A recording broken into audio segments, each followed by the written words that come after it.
ஒரு சினிமா லாபத்தையும் தரும் நஷ்டத்தையும் தரும். ஆனாலும் தற்போது கார்ப்பரேட் நிறுவனங்கள் அதில் முதலீடு செய்து பல மடங்கு லாபத்தை பார்க்கின்றனர்.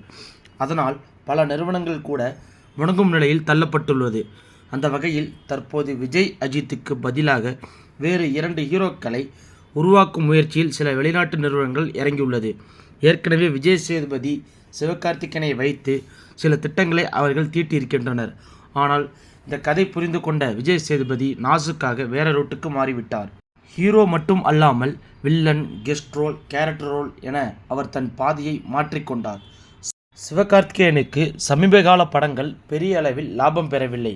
அதனாலேயோ தற்போது அந்த நிறுவனங்கள் கவின் மற்றும் ஹரிஷ் கல்யாண் இருவரையும் பந்தய குதிரைகளாக தேர்ந்தெடுத்து இருக்கின்றனர். அதில் கவின்தான் அடுத்த தளபதி என இந்த நிறுவனங்களே கூலிப்படைகளை வைத்து விளம்பரம் செய்கின்றனர். அது மட்டுமின்றி தற்போது வெளிவந்துள்ள ஸ்டார் படத்திற்கு கூட சோஷியல் மீடியாவில் பாசிட்டிவ் விமர்சனங்கள் வந்து கொண்டிருக்கிறது.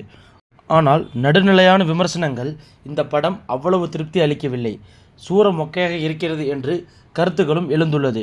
இதையெல்லாம் மலிங்கடிக்கவே இப்போது ஒரு கூட்டம் இணையத்தில் தீயாக வேலை செய்து பார்த்து வருகின்றனர். மேலும் இப்படத்தின் முதலாக கமிட்டானது ஹரிஷ் கல்யாண் தான். ஆனால் உஷாராக அவர் பாதியிலேயே விலகிவிட்டார். இப்போது கவினை வைத்து கார்ப்பரேட் நிறுவனங்கள் ஆட்டம் தொடங்கியுள்ளது. ஏனென்றால் விஜய் அரசியலுக்கு சென்றுவிட்டார், இனி சினிமாவில் நடிக்க மாட்டார் என்றும் வெளிப்படையாக கூறிவிட்டார். அதேபோல் அஜித் பைக் ரேஸில் தான் அதிக ஆர்வம் காட்டி வருகிறார். இதுவும் ஒரு முக்கியமான காரணமாக இருக்கிறது.